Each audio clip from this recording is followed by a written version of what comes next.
नमस्कार, आप देख रहे हैं कैपिटल टीवी बिहार। मैं हूं आपके साथ सृष्टि शाह। बिहार की राजनीति इन दिनों एक ऐसे नई सियासी मोड़ से गुजर रही है। जनवरी 2026 के तीसरे सप्ताह में सामने आए दो खास घटनाओं ने राज्य की राजनीति को एक बार फिर चर्चा के केंद्र में ला दिया है। एक तरफ जहां राज्य और केंद्र स्तर पर कई बड़े नेताओं की सुरक्षा व्यवस्था में बदलाव किया गया है, वहीं दूसरी ओर राष्ट्रीय जनता दल की राष्ट्रीय कार्यकारिणी बैठक ने पार्टी के नेतृत्व और भविष्य को लेकर अटकलों को तेज कर दिया है। इन दोनों घटनाओं ने सत्ता पक्ष और विपक्ष के बीच राजनीतिक टकराव को ज्यादा गहरा कर दिया है। तो चलिए इसी खबर को जरा विस्तार से जानते हैं।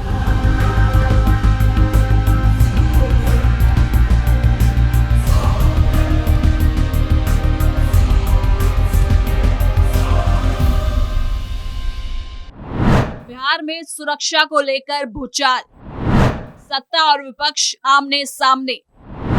तेजस्वी की सुरक्षा में हुई कटौती, सत्ता पक्ष के कई नेताओं को मिली मजबूत सुरक्षा। आपको बता दें कि हाल ही में हुई सुरक्षा समीक्षा के बाद बिहार में कई नेताओं की वीआईपी सुरक्षा श्रेणियों में फेरबदल किया गया है।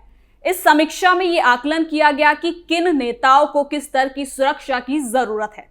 इस प्रक्रिया के तहत सत्ता पक्ष से जुड़े कई नेताओं को उच्च स्तर की सुरक्षा दी गई, तो वहीं कुछ की सुरक्षा भी कम की गई, जैसे नेता प्रतिपक्ष तेजस्वी यादव की।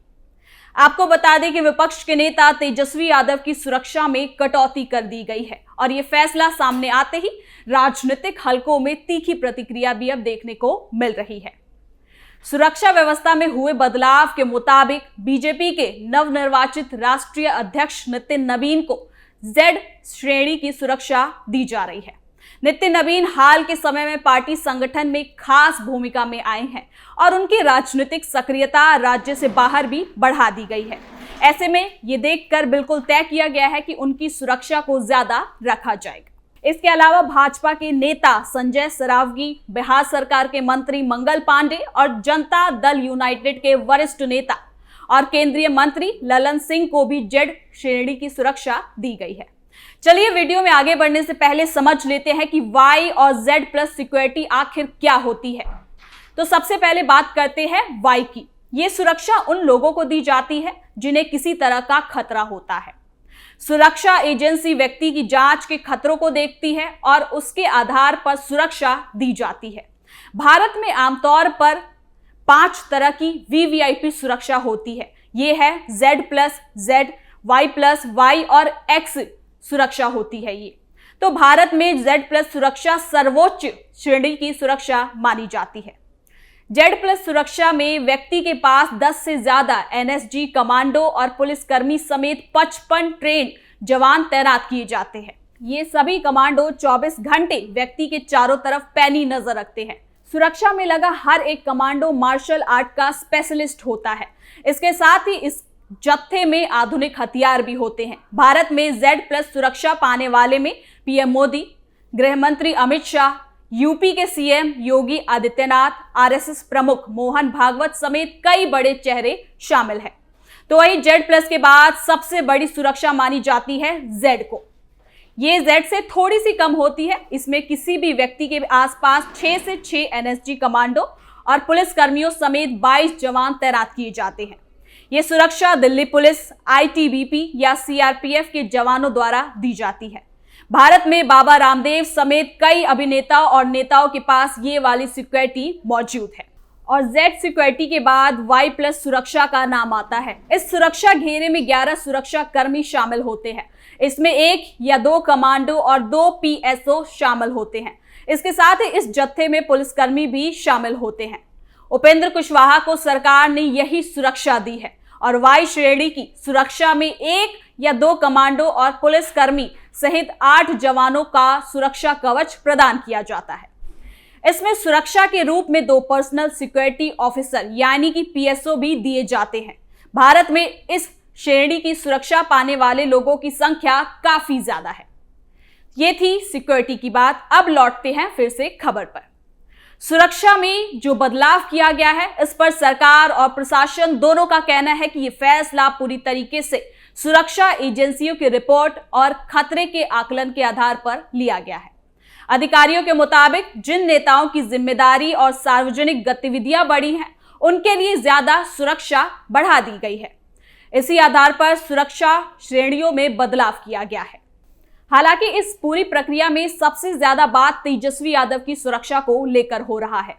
तेजस्वी यादव जो बिहार विधानसभा में नेता प्रतिपक्ष है और राष्ट्रीय जनता दल के सबसे बड़े चेहरे माने जाते हैं, उनकी सुरक्षा को Z श्रेणी से हटाकर Y+ में कर दिया गया है। Y+ सुरक्षा में Z की तुलना में कम सुरक्षा मिलती है, यानी कि इसमें 11 सुरक्षा कर्मी शामिल होते हैं। और इसी कटौती को लेकर तेजस्वी यादव की सुरक्षा में कटौती को लेकर विपक्षी दलों ने कड़ा ऐतराज जताया है। आरजेडी नेताओं का कहना है कि तेजस्वी यादव लगातार राज्य भर में सक्रिय रहते हैं, जनसभाएं करते हैं और सरकार की नीतियों पर सवाल उठाते हैं। ऐसे में उनकी सुरक्षा कम करना सिर्फ प्रशासनिक निर्णय नहीं बल्कि राजनीतिक संकेत भी देता है। पार्टी नेताओं का आरोप है कि सत्ता पक्ष अपने नेताओं को अधिक सुरक्षा देकर मजबूत कर रहा है, जबकि विपक्षी नेताओं को कमजोर करने की कोशिश की जा रही है। विपक्ष का यह भी कहना है कि नेता प्रतिपक्ष होने के नाते तेजस्वी यादव पर राजनीतिक और सामाजिक दबाव स्वाभाविक रूप से ज्यादा रहता है। वो सरकार के खिलाफ मुखर आवाज है और यही वजह है कि उन्हें निशाना बनाया जा रहा है। हालांकि सरकार इन आरोपों को सिरे से खारिज करती है।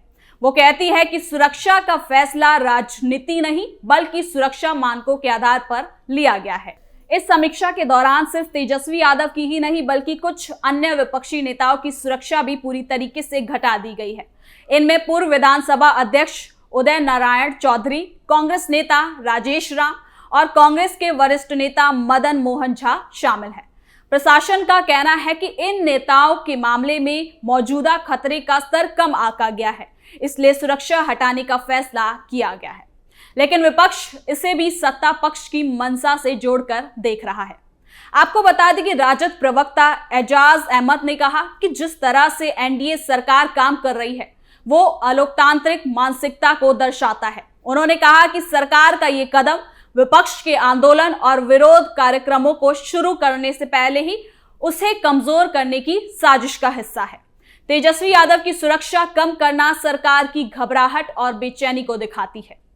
आरजेडी प्रवक्ता ने कथित सुरक्षा में कटौती को पटना में नीट अभ्यर्थी की मौत के मामले को लेकर चल रही राजनीतिक गहमागहमी से भी जोड़ा और दावा किया कि सरकार जनता को उनका ध्यान भटकाने का काम कर रही है। तेजस्वी यादव लगातार अहम सार्वजनिक मुद्दों पर सरकार को लगातार घेरते हैं और जवाब मांगते हैं।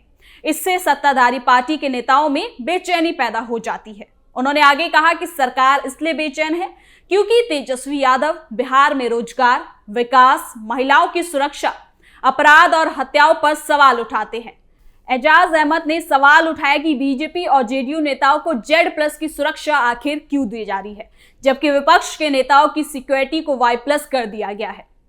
इस पर राजनीतिक जानकारों का मानना है कि तेजस्वी यादव की सुरक्षा में कटौती और उसी समय आरजेडी की राष्ट्रीय कार्यकारिणी बैठक का आयोजन, दोनों घटनाएं अलग अलग होते हुए भी राजनीतिक रूप से एक दूसरे से जुड़े हुए नजर आते हैं।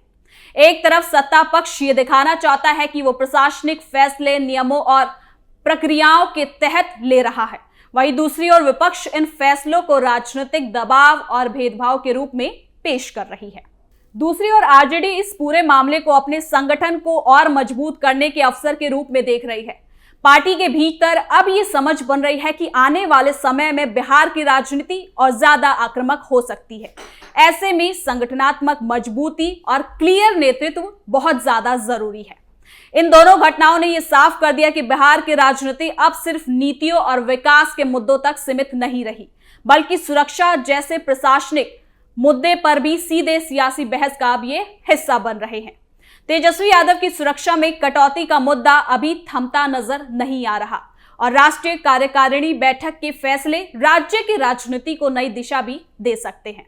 यानी कि कुल मिलाकर बिहार की राजनीति इस समय सुरक्षा, सत्ता और संगठन तीनों मोर्चों पर बदलाव के दौर से गुजर रही है। नेताओं की सुरक्षा व्यवस्था में फेरबदल ने जहां सत्ता और विपक्ष के बीच नई बहस को जन्म दिया है, वहीं राष्ट्रीय जनता दल का संगठनात्मक मंथन आने वाले राजनीतिक संघर्षों की तैयारी के संकेत है।